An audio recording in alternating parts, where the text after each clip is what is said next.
We are live. We are live. We're Bambos is we're, recording. yeah, for social media. Yeah, we're definitely live. And we are live. So today we have a very peculiar setup. We know it. What are you doing? I'm trying to find things. I'm trying to organize. You know, I don't know what I'm doing. Here we are. Here we are. Okay. Today we are in Amsterdam's Welvaart building where we record daily, except we're down in what we call the church room, which is a beautiful room, the biggest of the rooms where trainings and coachings happened pre-COVID. Yeah. And today we're going to discuss how we deal with people who are judging us or have strong judgments. And where we're going to do that, Mr. Shalef? We're going to do it on a wonderful chaos, Bambos. And I got to press the button right now. Maybe, possibly. I hope so.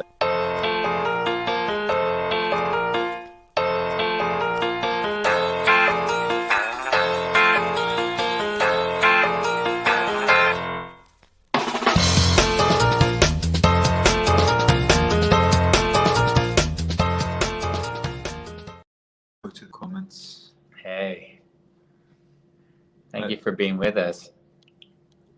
A little bit of an untraditional setup today. It's so strange not to have a headset on. Yeah, doesn't it feel weird? And I don't realize when you have your headset, you're actually checking your audio levels. Yeah. So you're hearing your own self speak as you're speaking, and you know if it sounds well or not. We're just trusting that people will tell us if they can't hear us. Bulalang, Bolalang, let us know. let us know. That's not a green screen. No, correct, Bulalang. The first comment, no, it's not a green screen. This is not whiskey. Yes, it isn't whiskey. So, Bambos, you wanted to discuss this. Yeah. It was interesting because It comes up in several. I see it coming up in today's what's happening in the world with COVID. yeah, Like even just now before you came in, I got drawn to a post where someone was comparing the vaccines to World War II Jews being gas chambered. yeah. With that. And both people that are pro and con the vaccine have a story.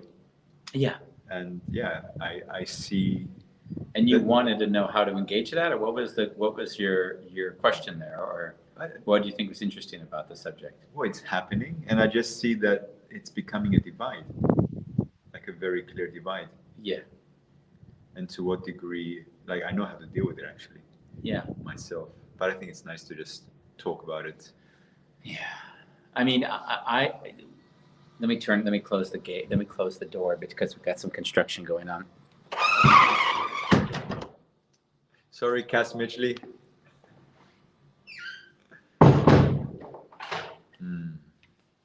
You know, I made a decision some years ago that if there was an individual that had a judgment towards something, that I wasn't going to convince them otherwise. Yeah. So that has applied to all aspects of my life. Even in difficult situations where you might think that they could do self-harm. Because a lot of people say, hey, you know, you have to take responsibility for other people and they can't always take responsibility for themselves. Yeah. So that's hard, of course, because on some cases you feel like, well, maybe I need to help them. But I think in the end, if you just surrender to the fact that everyone gets to take responsibility for their own life, life gets a lot easier. And I guess I made that decision many years ago. So even now, when I meet anyone with a strong belief, I usually fall silent. I don't know if you see, I tend to be more quiet when I'm with people who are out with strong beliefs because I think what's there really to say, it's either going to support the belief and then it'll be us talking about what we think we already know. Yeah. Or it'll be competing and then it won't be a very beautiful conversation because they'll feel either attacked or otherwise. Nice. I think what I find interesting is there's a lot of cultures, including the Netherlands, which pride themselves on, I wouldn't call it argumenting, but argument. So what I learned here is that from a very young age, children were taught you need to have an argument. So you need to be able to have an opinion and state it. And not all countries do that. But what I noticed is that when you're around people with very strong opinions, all of a sudden you're just, no space for there's conversation, just no space. exploration. Yeah. I would say I would not have articulated like that, but in general, if someone has a strong belief, Yeah. I just hold space for them, because if to me it feels more like, oh, they need to express it, and they might even know that I might have a different experience with what's happening, so Yeah. that they might even be judging me in the moment. Yeah. And at the same time, I'll hold space for it because it's unspoken, and I never want to assume anything. Yeah. And also, why get into a discussion? Two people, two beliefs. Yeah. Yeah. I know it's nice because we have, of course, Bolalang who's with us today. And sometimes when he's posted, I've seen him ask challenging questions where I know he's going to trigger certain people in his network. And If you're not following Bulalang, please do. Yeah, if you're not following Bolalang Rakiple, can't pronounce his name properly. Rakipile. But when I called him up at some point and I said, "Hey, Bolalang, I'm curious, what's the intention? Because it looks like you're trying to incite a riot." And he said, Andy, he wanted to inspire critical thinking. And when he said that to me, I thought, wow, of course, I find that beautiful. And I often find that people don't want to think critically of their ideas. They want to try to affirm a belief. Because if you were to think critically, the first thing you'd have is questions. So that's what I miss when I'm engaging with society, is where are the authentic questions? So with Bulalang, for example, he actually opens, even though that's what he wants to invite, it's not clear, I would say. So he also invites a lot of people who well, I mean, I think with Bolalang, we speak about him while he's watching, but I think what he's also done is everyone knows who he is and what he's about. So there's a humor in it, in that the people who don't want to interact with him, they go away. So he's already attracted the people who want to hang out. But the thing that I find interesting is that he's wanting people to think deeper. Yeah. And the hardest thing is, what platforms exist that allow us to do that today? I don't know. I don't find it on Facebook, unfortunately. No. So it's an echo chamber where people find certain people that affirm their beliefs. They post things that validate what they're thinking, and then they feel a sense of comfort that other people feel the way I do.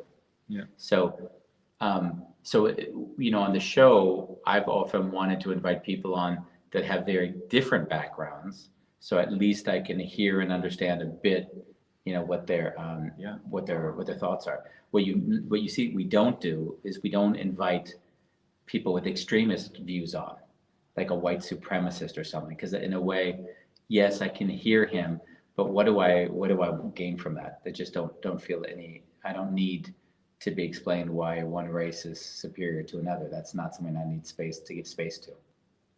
So there are degrees to where I do have my curiosity and where I don't. Yeah. But in general,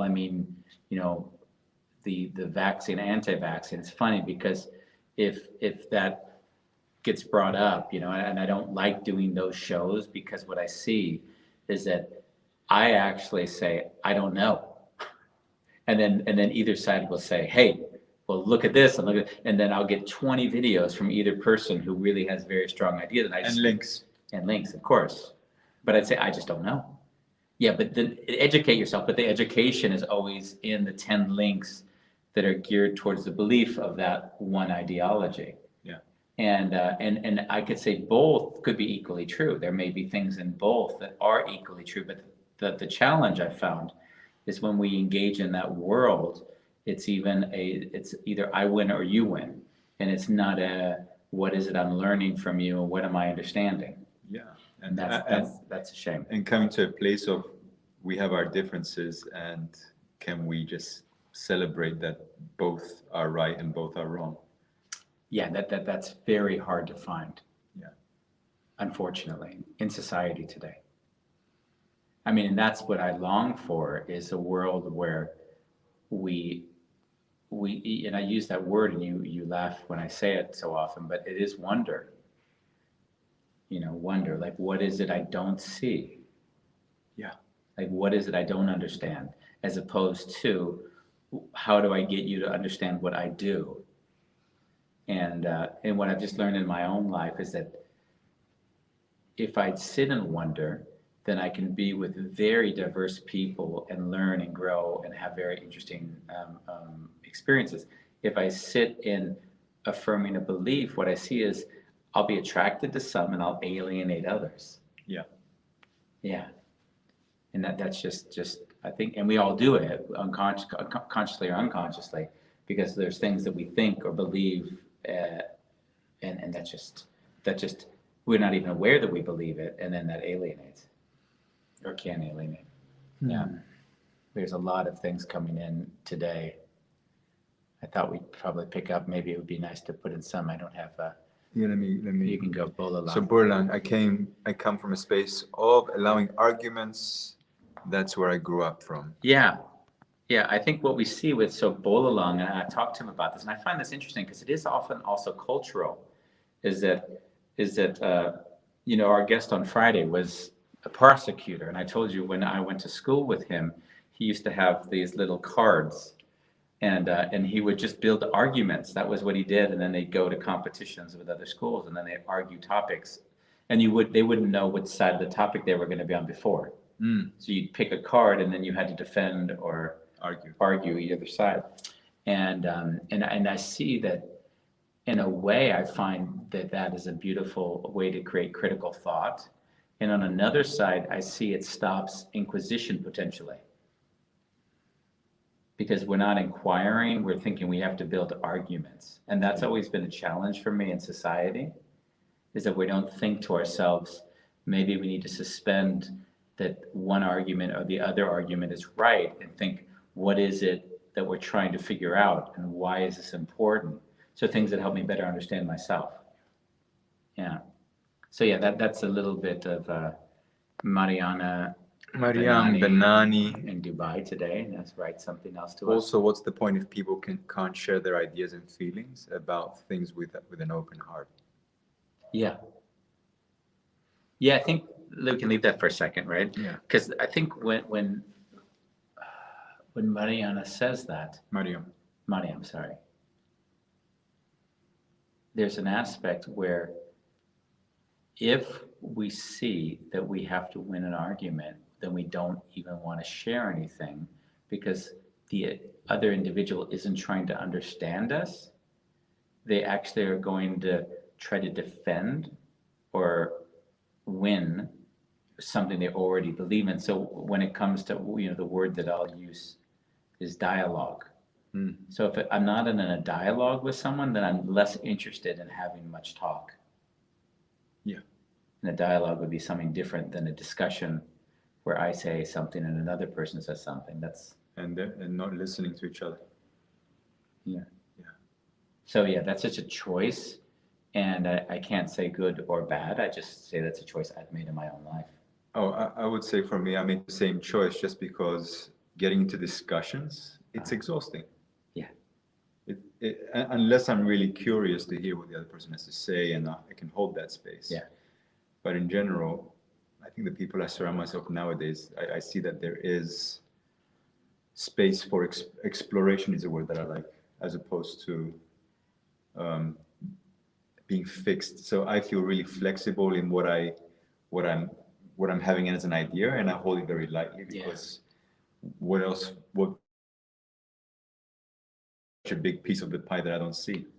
Yeah. And I've been learning that time and time again, actually. Have you changed in time? Like, is there like a point you remember when you said, I'm just not going to make space for this anymore? Like, is there something that changed for you at some point you can remember?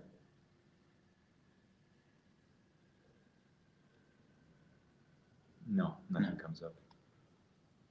I think when I was doing the training at Authentic Relating, and I saw that there's a way of communicating, of holding space and really listening to what the other person is sharing, and asking deepening questions. Yeah.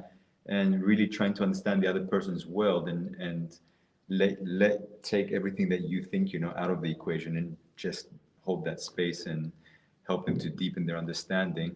And it's really tricky because you might ask questions which guide towards what you think.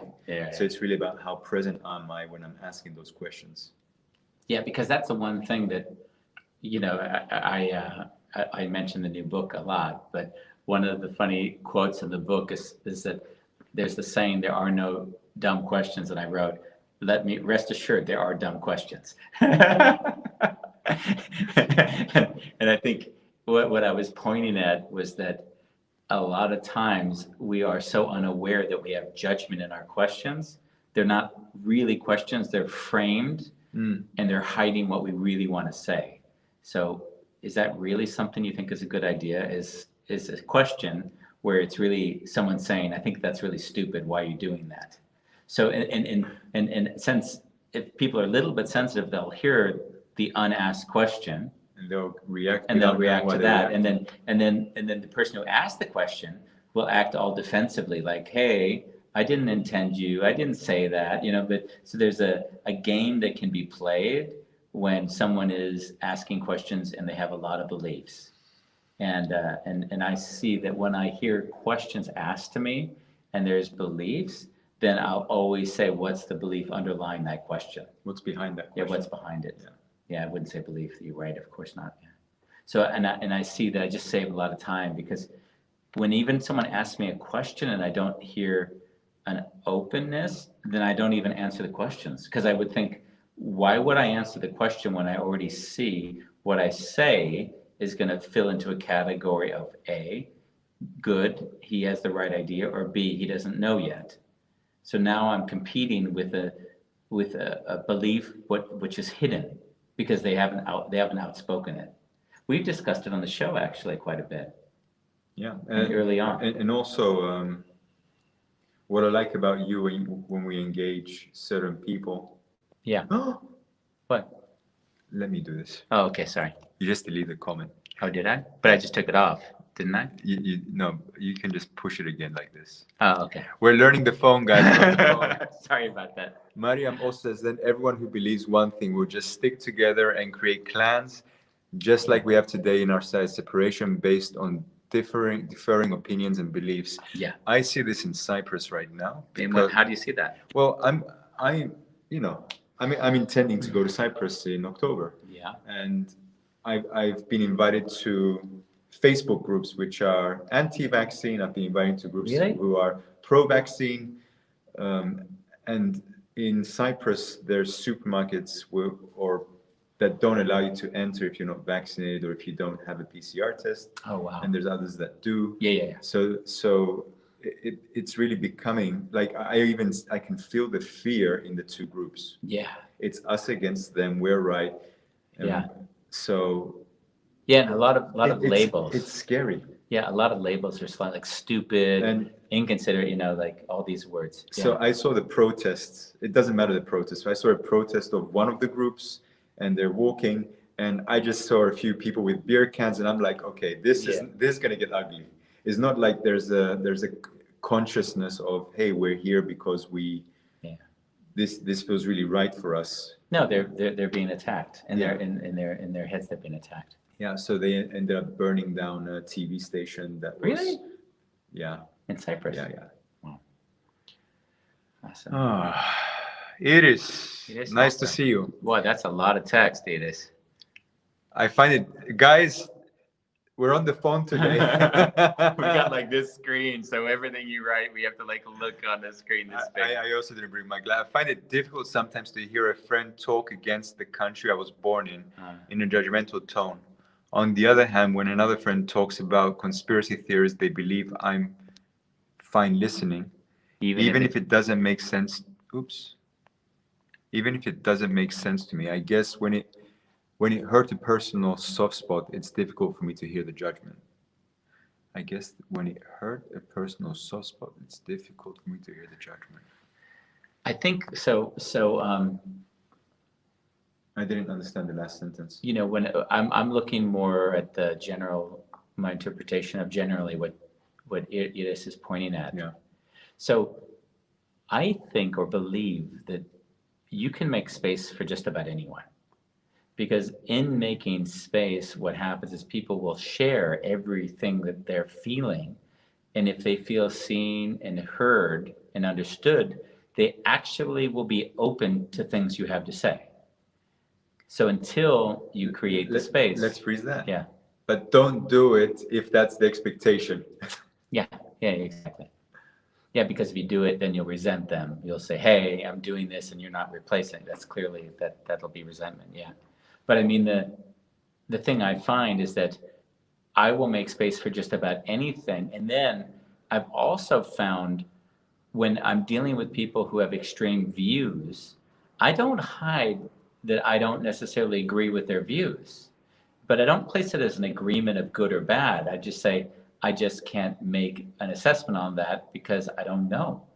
So I often will fall back on the fact that everything is a belief in the end.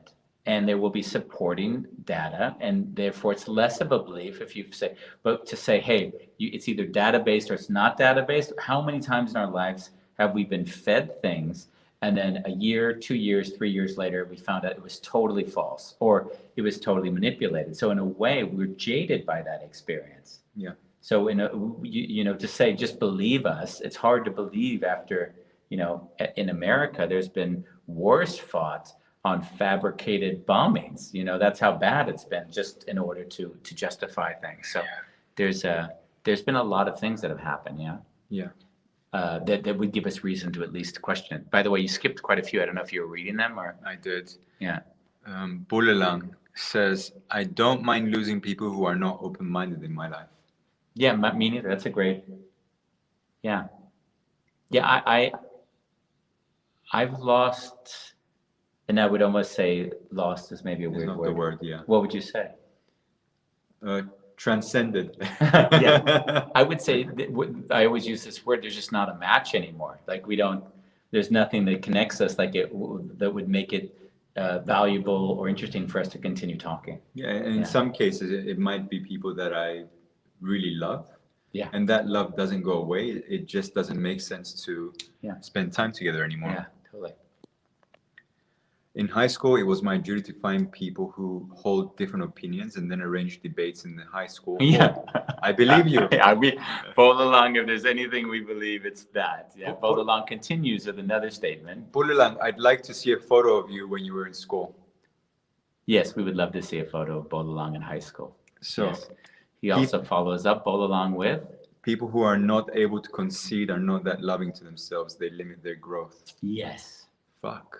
Bulelang, you're on fire. Keep that on for a second. So yeah, that's the interesting thing, because you'd almost say once you crystallize a belief, so you'll no longer explore further, you've stunted your growth to that moment. Yeah. And there's a lot of people who've basically stunted their growth. Where there's little, the critical thought is gone. Critical thought is gone, yeah. And it goes on, and the humorous thing is both sides, including if we go back to that topic that's the hottest in this area, the vax or the anti-vax, both sides will be doing the same. Adamant that they'll say you haven't done your research. Either one would say you haven't done your research. And they'll both be pulling from different sources. So it's funny because in a way, one could say, this is the conclusions I came to based on the research I looked at, and I didn't pay attention to that research. But you'd also have to acknowledge you didn't pay attention to that research. There's also another space, like in my world, I like that everyone gets to be who they are without needing to impose it on other people. Okay. So it's like, oh, you are pro-vaccine or you're anti-vaccine, and allow that to just be. It's like the most loving thing we can do. And even from that space to start to just have discussions and explore both sides of the coin, and maybe we find a midway there. Yeah. Yeah, the hard thing is that on either side, and this is where it gets funky, either side could very well argue that by getting the vaccine or by not getting the vaccine, there are repercussions that are bigger than you.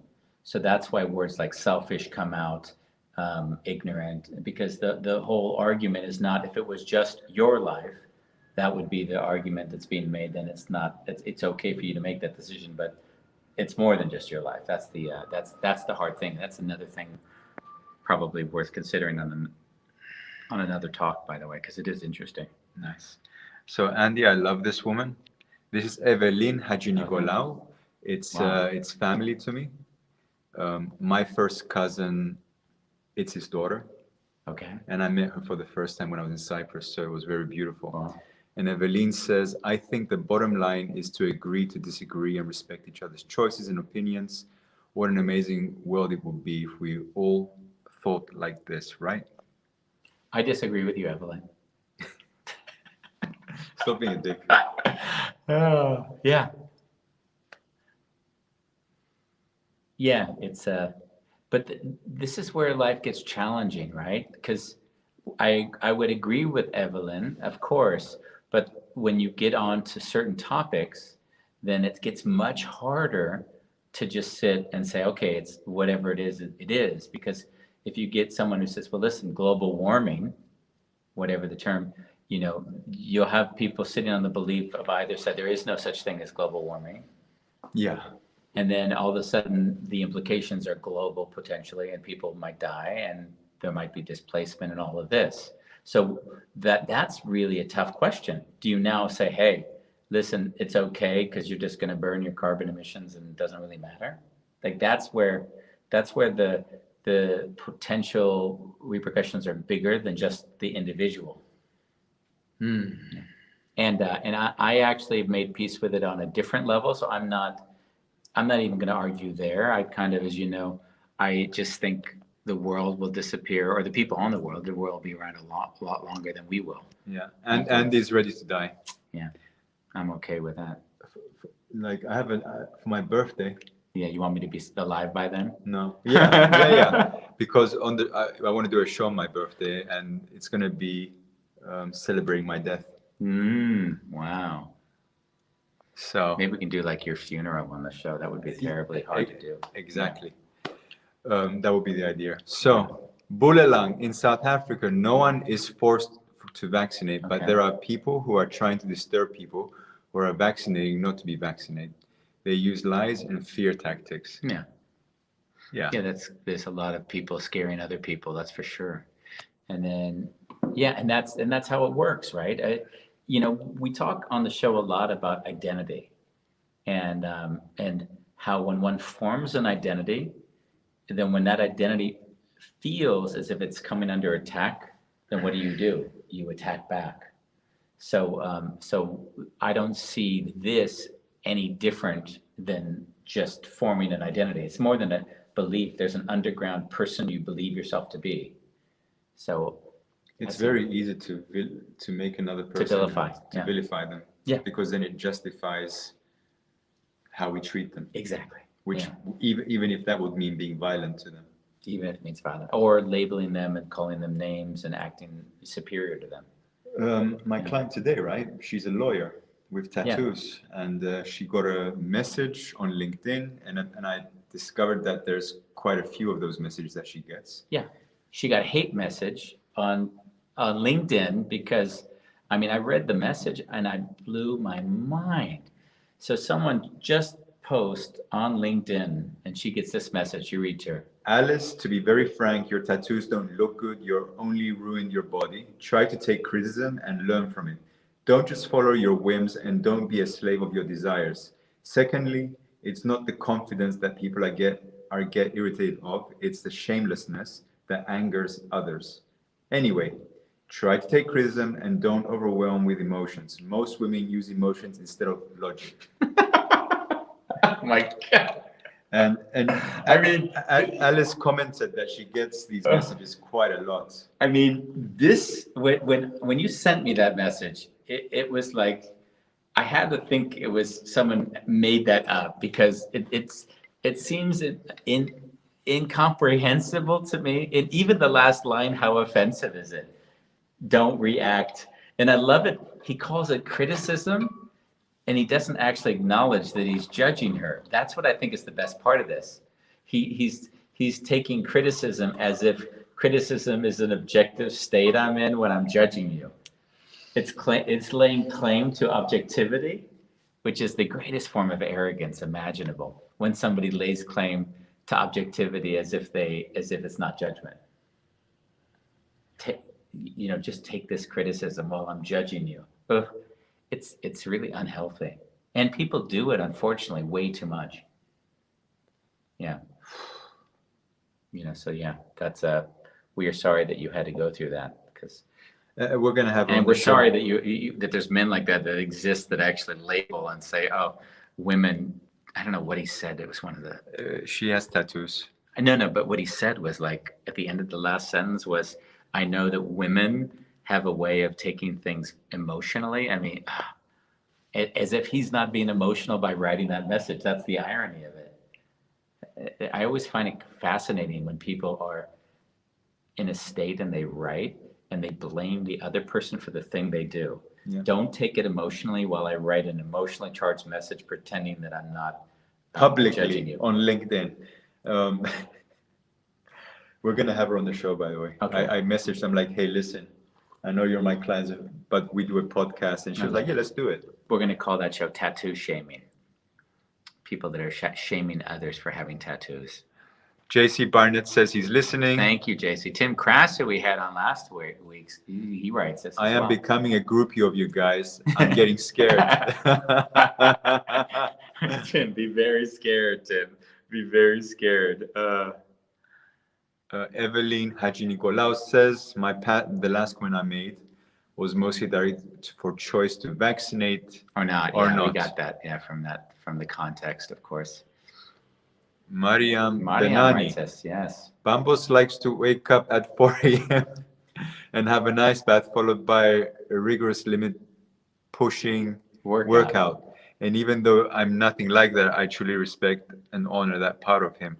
I love that she writes that out of any context. I judge him for it, Mimi. And I love him for it.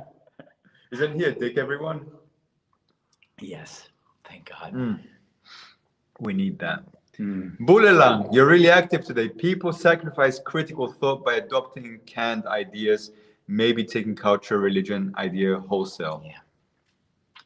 Yeah, that's the challenge that I've found when in interacting. I call that people become a herd because it's safe to be with the collective. Yeah, there's a herd mentality to it for sure. I think I've been you're gonna love. I'm not going to give it away, but I've actually decided the 4th book. Really? Yeah. So don't just say that and not say what it is. I think when it comes to books, you shouldn't give away all of the titles because other people can write the same book as well. You're going to tell me after the show? I'll tell you after the show. Yay. But the theme goes in the direction of how one begins to see the things that they can't see. Fuck. And what I've seen is that one of the hardest steps we make is letting go of assumptions and expectations we have based on what we believe we know. So how do you begin to unpack that? And as you know, people that do that will often end up in insane asylums because you have to live with some degree of assumptions and expectations. Otherwise, you just wouldn't know how to function in the world. So I have one word for you. What's that? Or 2 words. Being in awe. 3 words. Being in awe. Yeah, that certainly is part of it, without a doubt. Yeah, but Bolalan comments. Isn't LinkedIn for business and not minor issues like that? Yeah, Bolalan comments that why this woman was attacked on LinkedIn. We would agree. It seems kind of weird that someone would put themselves out there on LinkedIn to judge another person publicly. That I don't get. I think Alice creates a lot of content about discrimination. She's a lawyer, so she really is. She's out there. She's supporting people who are being discriminated against. Okay. It is over exactly her shamelessness made him angry, so emotional. Yeah. Yeah, I think when you see someone react, and this is some funny because we see this, I don't post, we discuss this, I don't really post much, not that I have a lot of beliefs anyways, but like I post the things that give me joy. Yeah. Like your pictures. Yeah. Andy walks for 3-4 hours a day with his iPhone 12 Pro Max And just shoot. and just shoots how Yeah. much? 100, I can 200 shoot, photos? I can shoot 200 to 500 photos a day, actually. And then if I want. and then you select, quickly edit and post them. I don't edit any of my photos. No? I just, everything gets put up as is. Yeah. I used to use filters years ago, but I just think if you don't capture it, then it wasn't meant to be that way. Nice. But I guess the thing that getting to the point though is that I've just noticed that in this detached social media format, what I would long for in my own life isn't there, so I don't use it for that. So if I want intimacy, I'm not going to Facebook. I'm going to the people around me, or I'll call a person and tell them I love them and I'm thinking about them, which I do regularly. But I don't use that platform for intimacy or to create some belief system. Yeah, it's quite interesting because I've seen some people more recently leave Facebook, and we even had a show where we met someone who left and came back. Yeah. And I'd say, like, and what I found interesting is the person who left Facebook, they commented, I left Facebook because I couldn't be authentic. So I was self-censoring myself, so I couldn't be my full expression. That was what the wording that they used. And I was thinking to myself, like, it's interesting because if I think about the context, then in Facebook, I have never attached it to my full expression. I've never thought, oh, I need to be something on Facebook. I need to show anything on Facebook. Like there'll be, you saw on the weekend, Ronnie was, Ronnie's shared with me this word in Indonesian, which is fascinating. She said, that man is not wearing a T-shirt, is in a single word, ote ote. Yeah. Yeah, that was hilarious. And that was for me curious enough. Like, I'm going to share that because this blows my mind. An entire sentence. And then Andy holds his phone up while he's in bed without a shirt. Did you see that? I put a pillow above my chin just so I wouldn't expose everything. Andy, we've done the Guru show, and you took your shirt off. If you guys haven't seen the Guru show, I think I've been told by several people they really enjoyed our Guru show. We had a lot of people that liked the Guru show, especially people that are coaches in my network. They really enjoyed. Yeah, the Guru show, in case you haven't seen it, was where what we tried to do is model the behavior of 3 typical guru types. I modeled the behavior of 3 typical guru types. And what I thought was really sweet about it was that the intention isn't to judge any single type, because each type is sending out a certain, let's call it a vibration. And what I thought was more interesting is, what is the vibration that one is more pulled to? Because that would teach you something about yourself, of course. And we had 3 kinds of gurus. What was the first one? The first one was the financial guru. The second one was the soul purpose. So have you found your soul purpose? And the third was just the enlightened guru. Those are like the typical guru. Yeah. And I think the first 2 wouldn't necessarily consider themselves guru types, but I've often thought that when you say to somebody, I have something you don't, or I have an experience you haven't yet had, and if you just give me some of your time and money, I can give you that same experience. There's a degree to which the person gives over their agency to you, and that's the reason why I call it a guru type. Yeah. Others might use different labels for it. Burlang was amused by the guru in the bedroom. I like that. Yeah, 3 different angles. I even changed my clothes for that. Yeah. Let's see. Mariam comes back to us with something I don't know. I wish I could maintain the mindset of a child who sees everything for the first time. It's not easy. Yeah. Oh, this reminds me of what you say, just being in awe and not labeling things and just allowing yourself to wonder in curiosity, as opposed to, oh, I know what that is. That's a tree. Yeah. That's a wooden fence. It's purple. Or all of a sudden you create a kind of construct. I know it all.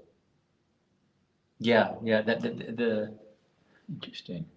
When she writes that, I associate that with a state in my mind. Like it's not, it's an actual state of mind. And she calls it a mindset in her question. But I just, something hit me as I feel it. I wouldn't say that I look at things with the idea that I don't know them. I look at the thing often with the idea that I know there's assumptions I make about those things. Mm. And therefore, I allow those assumptions to be called into question. So in a way, because I think it's false to say I want to look at everything as if I've never seen it before, because we have seen things before. Yeah. And then the question I sit with is how willing and open am I to allowing myself to see that maybe the way I see it isn't the correct way. Well, I was actually thinking Or about. it's limited. Yeah. I was thinking about situations with people. Okay. So if one person A comes to you with this happened to me, and then person B comes with this happened to me, and they're similar, all of a sudden the person that's listening falls into the trap of not holding space for the second person because they've heard because they've heard somebody else speak it, so they're listening with judgment. Yeah. That's happened to you a lot, I know. We've talked about it. And yeah, it's funny. If two different people come to me to discuss the same situation and they both have a very different story, then in general, I don't really care about their story. You know, I've always said it, and it's really true. I think, how did that situation impact you? And what does that mean for you now? And how do you want to address it? Because in that way, if you fester on the story, then you're only reaffirming something you think you know, and then you're only going to get stuck. So exactly. So when I'm between two individuals, I'm like, they'll tell me the story and want me to side with them and say, like, Andy, aren't I right? And then I'll usually say something like, I don't really care. And then I can see there's two sides to it. They're like a little bit, but they also, usually there's some enough respect between us that they also say, okay, so what are you trying to say here? And then we evolve from there. But it takes trust for you to say that to them. True. Also. And then I would say the point is so if this is what you feel, then how do you want to address it with the person? And then it gets into a process. So and I see that a little bit different than trying to solve their problem, because in a way, again, I don't give a shit what they do. They can destroy their lives. That's not my prerogative. So the question is, do they want? Because some people are very happy, of course, just saying, "Hey, I hate this person, and this is the story." And I would say, "Hey, go for it. I don't need you to have a good relationship." But the question is if they are dependent or reliant on that person for something else, then they need to interact with them. And then that's when it gets a bit tricky, because now you have judgment and still you need something from another person. And that's the next book, is only about situations pretty much like that. Like when there's difficult discussions, when you think you know something about a person which stops you from being authentic, and that kind of thing. Have you started writing? No, this is the book. This is the book, the last one. The draft will be done in, I assume, a week. You'll get it in a week. If you're out there and you would like to kind of have a first run, I'll need some help with getting feedback, getting grammar and spelling errors. If you're interested, let me know, and I'll send you a copy, and then we can discuss it. Yeah.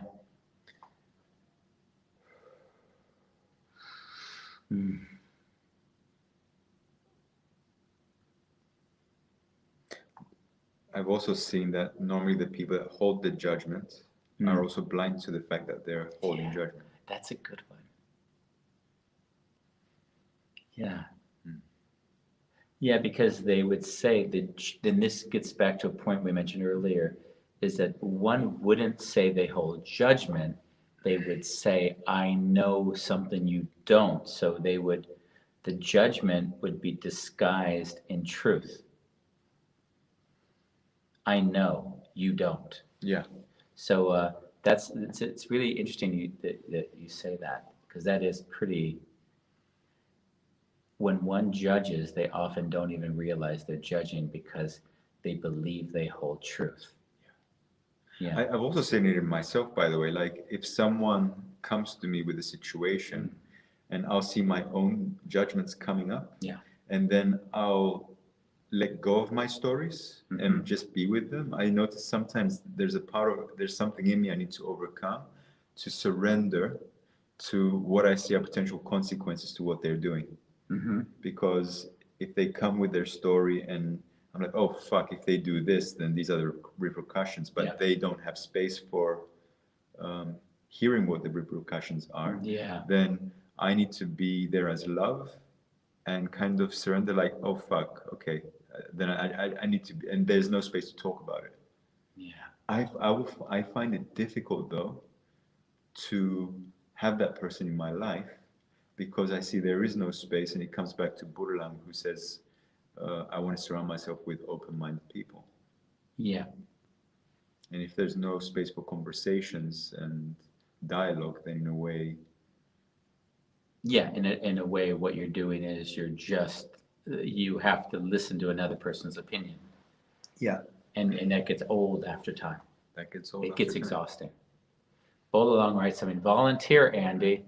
I enjoyed it the last time I did it. I don't know what he means by that. Your book.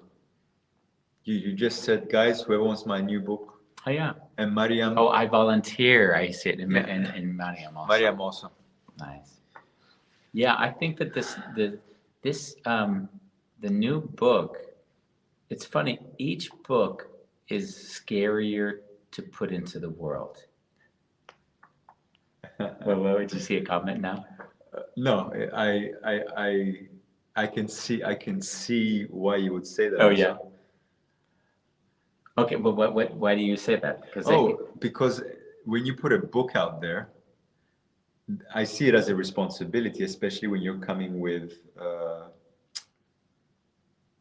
like, you don't come from a belief, but you come from the experience. But a lot of people might project onto, oh, this is how it works, or you might be judged, and everything has to do with the context. Like this experience is true within this context. Yeah, so everyone can create whatever context they want and invalidate it. So also when we're sharing, like when you said to the individual, I'm not interested in your story. Yeah. I can imagine if someone goes and starts telling people, all of a sudden we create shit in our lives. You'd laugh though. I think people that I work with are really appreciative when I say that. They know you. They know me, exactly. They know me and they hired me, right? They're paying me to listen to them. So in a way, there's a respect. Yeah. And like I say, I wouldn't call myself a great coach. I would say I'm a mentor. So I basically say I've chosen a way to live, and I invite people to live a similar way. And a coach might ask more questions. I might only ask questions when there's things that are going on that are like so clearly not understood by me or even the other, that it helps them ground and connect to what the deeper pain or the deeper knowing is that they're not in touch with. So I'll do that on occasion, but not as much as a lot of other people do it. Yeah. A coach, a trained coach who's just asking questions. Yeah. Since we have another 11 minutes, shall we play a game? What's that? Shall we role play? Sure. What would you like to role play? Judgment. I have no idea how it will play out. You're gonna laugh. It's so hard for me to do that because do I have to judge? Find anything in you can do that. Come on. I say it's such a foreign. like I can do it, but it's not authentic. Like it's so played out, which I'll do it, I'll try it, right? But okay, so I'm going to judge something about you. Yeah. I want to see how But I got to find something that's like real. Okay, well, like if I was going to judge you or think about anything, the thing that would come up for me is like your relationships. bring it on. And I do not want to have. I want to like. If we're going to have this discussion, and I'm going to play roll it, like I also know it can be sensitive, so I don't want to dick around with something that isn't comfortable. So you got to actually say, Andy, let's do that, or not, because we don't need to do this.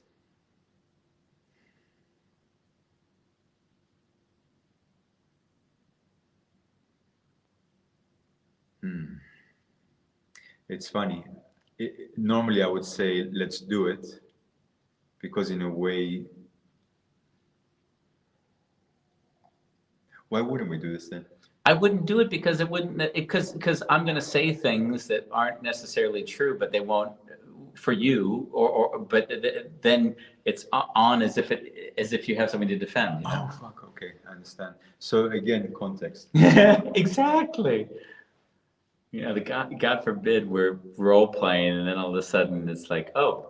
Well, I think in general, when I feel someone judging, if I even feel the judgment, yeah, and I love that person, and I know they're blind to the judgment, they're saying things to me because they really care, I'll see that they care. Yeah, that's what you see. That would be the first place I'll go to. Wow, they really care about me, and the fact that they're getting angry and they're talking.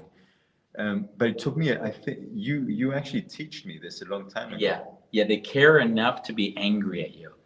Like that's a beautiful thing. I've often felt deep love for people that were angry with me because I realized they could only be that angry at me if they cared so much and they felt that helpless. So yeah, that's interesting that you say that. So when I engage the person from that space, there's nothing to defend actually, because I just feel their love, and I'll tend to acknowledge, wow, you really care about me. Yeah. As opposed to, I don't agree. Stop imposing your shit on me, which would have been the defensive route. Which would have been things I would have said in the past. Yeah, because I mean the thing that would be great to summarize a little bit, because we've discussed the topic, but we also haven't discussed a way that one might consider interacting differently when they're in judgment. And the point would be, and you just made it, was that there's fight and flight, right? And then we also have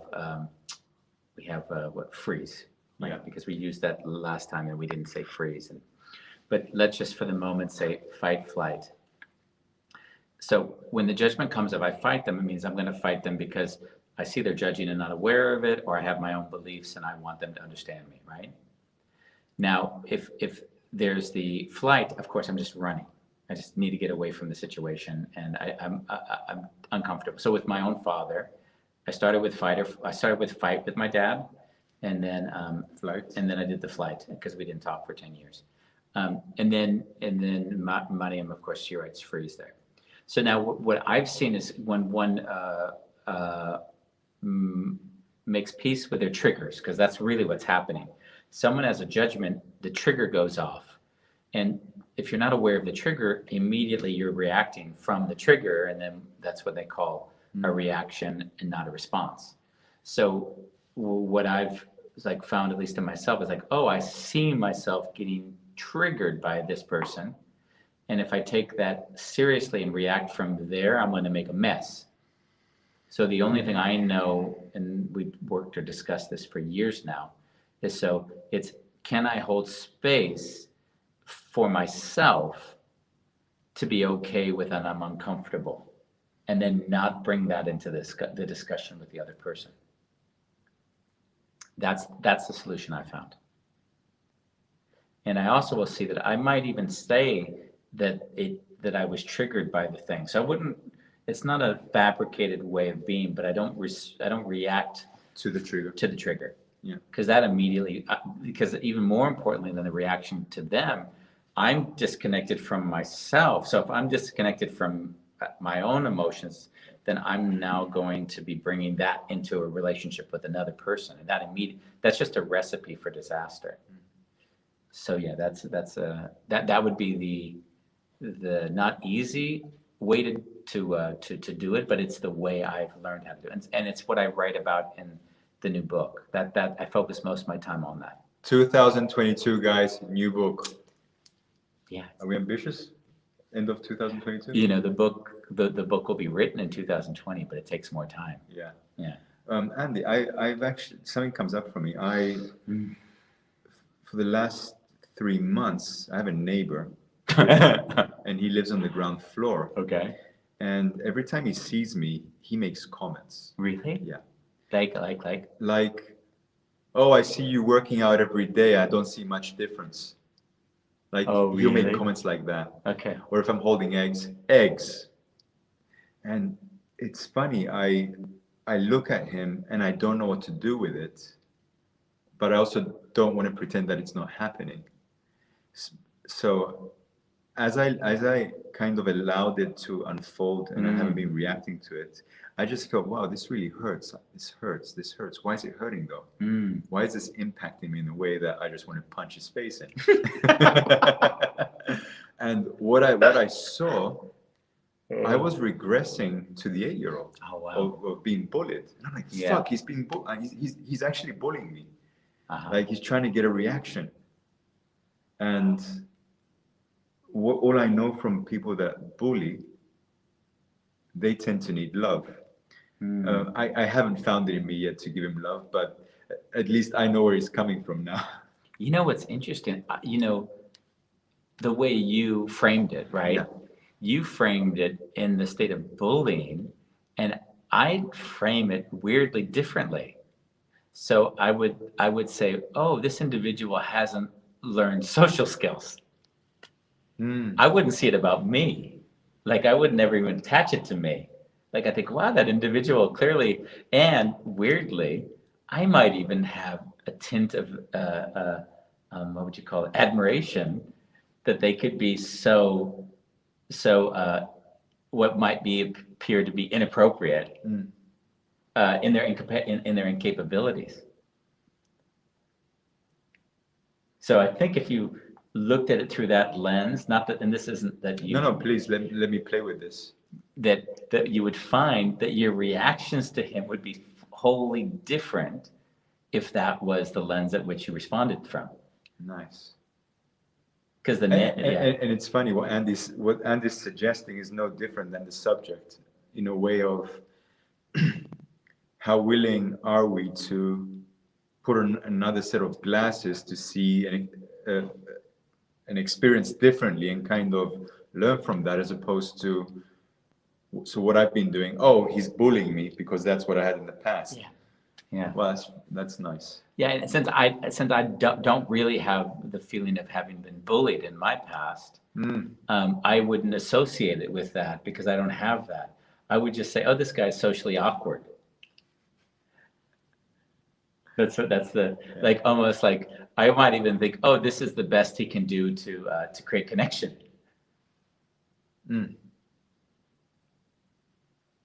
Or I might think he's just a Dutch and the Jordanese Dutch person, because that's the kind of humor they often have. Have you noticed that, by the way? No. Old Dutch have this sort of sarcastic humor where they'll like say, you know, really gruff, and the city's changed because no one can afford to live here anymore, so they've moved out. But when I first got used to the humor, there was a lot of old people who had really poor humor that I remember. And they used to sing the terrible Amsterdam Jordanese songs as well. And I know close to your house there's the Elandsgracht Festival. Yeah, exactly. Yeah, Elandsgracht Festival. The Jordanese. For those, don't bother listening. Folk music from the Netherlands is not necessarily something you need to familiarize yourself with. Don't do it. Yeah, so I'm really, I have to say that this subject, I'm kind of confused a little bit about the show because in a way we started with the how do I deal with the people that have really strong opinions or just want to convince us of things. And I don't know if one listens to this how it would support them at all, if any. We would change the title of the show, Andy. What do we call it then? It doesn't matter. It doesn't matter. Another day we turn on the camera and then it turns to an hour and we wonder how the hell did we get here? We are going to have tomorrow a proper setup again. Yeah, we'll have the green screen back. We'll be broadcasting from this room. Yeah, we're going to be broadcasting in the church room from now on. For the moment, it's a big day. Who do we have on the show tomorrow? That's exactly what I'm doing now. Have you guys noticed that sometimes we say goodbye, the music goes, and then we're still live? Yeah, it's because we haven't figured out when to push the button off yet. Tomorrow we have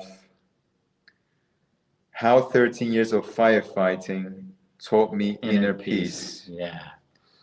Yeah, that's with Thomas Warum. Yeah, Thomas Warum is basically a firefighter, and he started doing training and coaching, and talks about how being near to death and experiencing this life intensity has helped him connect and find a way to just make peace with himself.